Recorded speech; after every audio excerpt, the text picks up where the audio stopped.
So remember, after Joshua led the tribes of Israel into the Promised Land, he called them to be faithful to their covenant with God by obeying the commands of the Torah. And if they do this, they will show all the other nations what God is like. So Judges begins with the death of Joshua and basically tells the story of Israel's total failure.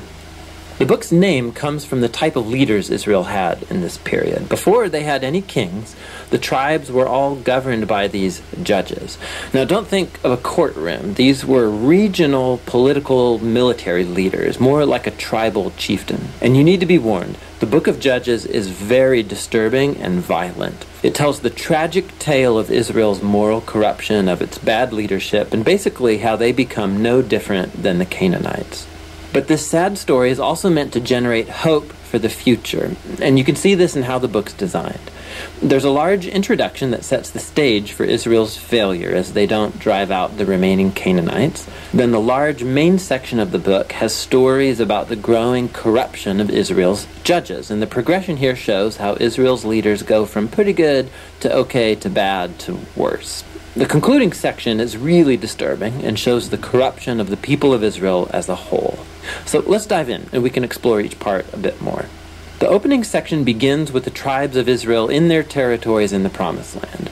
And while Joshua defeated some key Canaanite towns, there was still a lot of land to be taken and lots of Canaanites living in those areas. And so chapter 1 gives a long list of Canaanite groups and towns that Israel just failed to drive out from the land. Now, remember, the whole point of driving out the Canaanites was to avoid their moral corruption and their way of worshiping the gods through child sacrifice. God had called Israel to be a holy people, and that does not happen. Chapter 2 describes how Israel just moved in alongside the Canaanites and adopted all their cultural and religious practices. And it's right here that the story stops. For nearly a whole chapter, the narrator gives us an overview of everything that's about to happen in the body of the book. This part of Israel's history, the narrator says, was a series of cycles moving in a downward spiral. So Israel became like the Canaanites, and so they would sin against God. So God would allow them to be conquered and oppressed by the Canaanites, and eventually the Israelites would see the error of their ways and repent. So God would raise up a deliverer, a judge from among Israel who would defeat the enemy and bring about an era of peace. But eventually Israel would sin again, and it would all start over. This cycle provides the literary design and flow for the next main section of the book. It gets repeated for each of the 6 main judges whose stories are told here.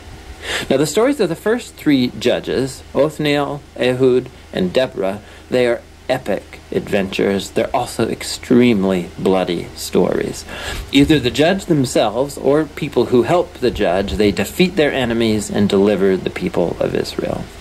The stories about the next 3 judges are longer, and they focus in on the character flaws of the judges, which get increasingly worse. So Gideon, he begins pretty well. He's a coward of a man, but he eventually comes to trust that God can save Israel through him. And so he defeats a huge army of Midianites with only 300 men carrying torches and clay pots. But Gideon has a nasty temper, and he murders a bunch of fellow Israelites for not helping him in his battle, and then it all goes downhill from there. He makes an idol from the gold that he won in his battles, and then after he dies, all Israel worships the idol as a god, and the cycle begins again. The next main judge is Jephthah, who's something of a mafia thug living up in the hills, and when things get really bad for Israel, the elders come to him begging for his help.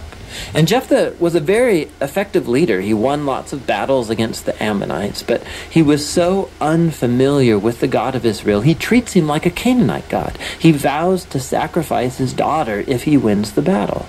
This tragic story, it shows just how far Israel has fallen. They no longer know the character of their own God, which leads to murder and to false worship. The last judge, Samson, is by far the worst. His life began full of promise, but he has no regard for the God of Israel. He was promiscuous, violent, and arrogant.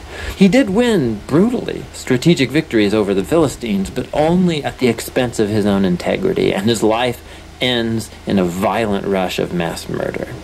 Now, a quick note. here. You'll notice a repeated theme in the main section of the book, that at key moments, God's Spirit will empower each of these judges to accomplish these great acts of deliverance. Now, the fact that God uses these really screwed up people doesn't mean he endorses all or even any of their decisions. God is committed first and foremost to saving his people, but all he has to work with is these corrupt leaders. And so work with them he does. This whole section is designed to show just how bad things have gotten. You can't even tell the Israelites and the Canaanites apart anymore, and that's just the leaders. The final section shows Israel as a whole hitting bottom.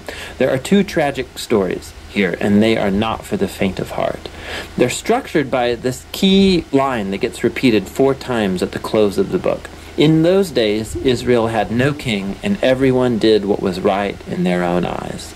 The first story is about an Israelite named Micah who builds a private temple to an idol, and that gets plundered by a private army sent from the tribe of Dan. So they come and they steal everything, and then they go and burn down the peaceful city of Laish and murder all of its inhabitants. It's a horrifying story. When Israel forgets its God, might makes right.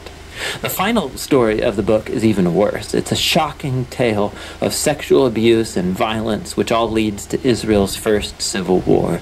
It's very disturbing. And that's the point. These stories are meant to serve as a warning. Israel's descent into self-destruction is a result of turning away from the God who loves them and saved them out of slavery in Egypt. And now Israel needs to be delivered again from themselves. The only glimmer of hope in this story is found in this repeated line in the last part of the book. It actually forms the last sentence of the story. Israel has no king. And so the stage is set for the following books to tell the origins of King David's family, the book of Ruth, and also the origins of kingship itself in Israel, the book of 1 Samuel. But the story of Judges has value as a tragedy. It's a sobering explanation of the human condition, and ultimately it points out the need for God's grace to send a king who will rescue his people. And that's the book of Judges. Alright, that's the book of Judges. Tomorrow we'll look at the book of Ruth.